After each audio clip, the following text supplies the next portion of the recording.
Any questions? No? Let's go. These GTA Insights are brought to you by Netflix. All right, everyone, Grand Theft Auto 5, the review is up. Please go watch it. I thought I would use this to sort of lend some advice, not spoilers, on sort of things that will be in the game and things I learned in the process of playing it and discovering it in terms of what's available and what to be mindful of. But I want to start off by just sort of explaining the curious way that I have to approach a game that is as big as Grand Theft Auto 5. By the time I completed it, I was around 73%.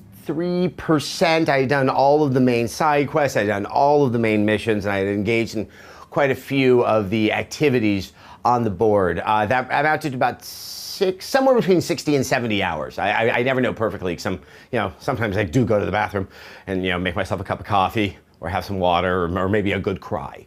I am not looking for sympathy that I had to play a game like this for 12 hours straight every day for about 5 days. I found over the years with games like this, with Skyrim, that really just are so big that I have a special diet. I go for a very high protein diet early in the morning because that allows me to stay focused for an extended period of time. And then I have a little selection of nuts and fruits that I try to consume. Most important, if you're actually going to try to replicate this experience, take a fiber pill at the end of the day. I highly recommend it, especially if you're an old person like myself with pipes that can sometimes behave like the 405 freeway, 4 p.m. on a Friday.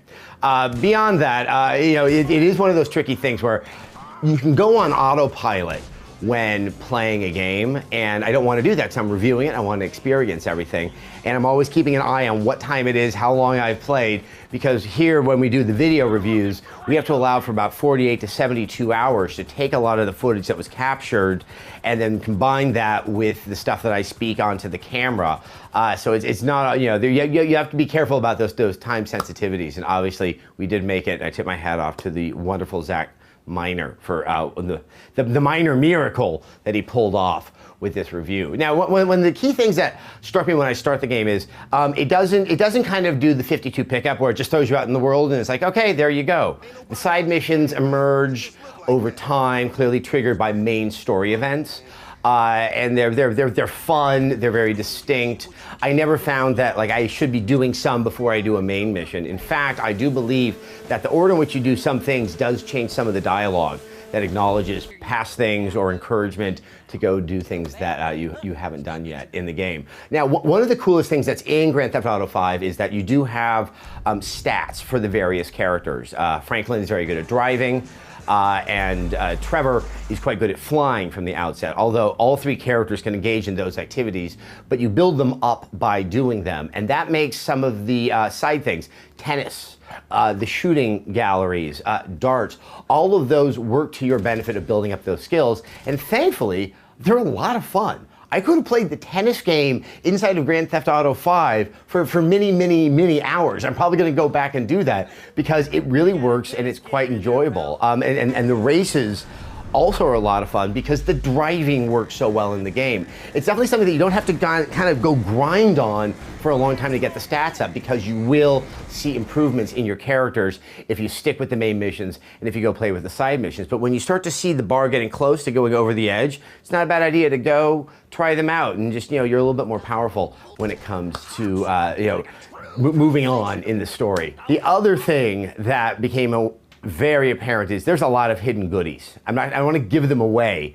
but a lot of it happens on the web inside of the game. And one of the things you should not pass up on is the stock market.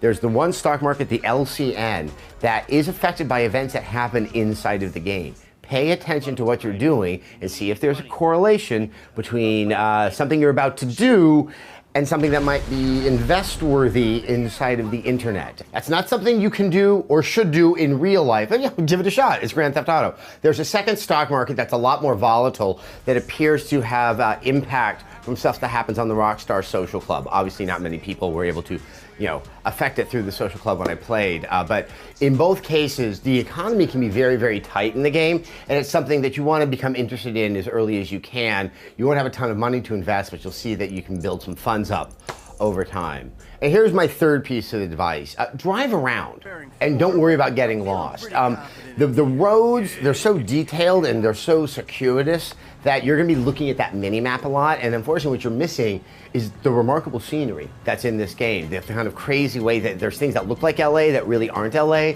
and what's happening in the mountains and the transitions from the foothills to the high mountains and the high desert and everything that happens along the coast. Get out there and look at it. It's something that, as I said in the review, I became so accustomed to that almost I have to remind myself this is not a normal thing to find inside of a video game. It really is one of the most remarkable pieces of just detail-oriented design. And with all the fun stuff that's happening around in it, it's something that's easy to miss, but really is probably the key reason why Grand Theft Auto 5 really, really works and was so impressive to me. There you have it. Those are just three kind of pieces of advice. Remember the fiber, everyone. Remember your fiber. And you know, I'll be hanging out in the comment section. I'll also be available on Twitter with @AdamSessler. If you have any questions, I will not be spoiling a game because honestly, you need to experience it for yourself. If you're playing GTA, you know, you might notice it makes some references to some very well-known movies. So why not you support Rev3 Games and indulge your curiosity by subscribing to Netflix. With Netflix, you can stream TV episodes and movies directly to your home, saving you time, money, and hassle. It's also the only place to watch exclusive new shows like Orange is the New Black and Ricky Gervais's new comedy, Derek. Best of all, you can get a free trial membership and support Rev3 Games by signing up at netflix.com/Rev3Games.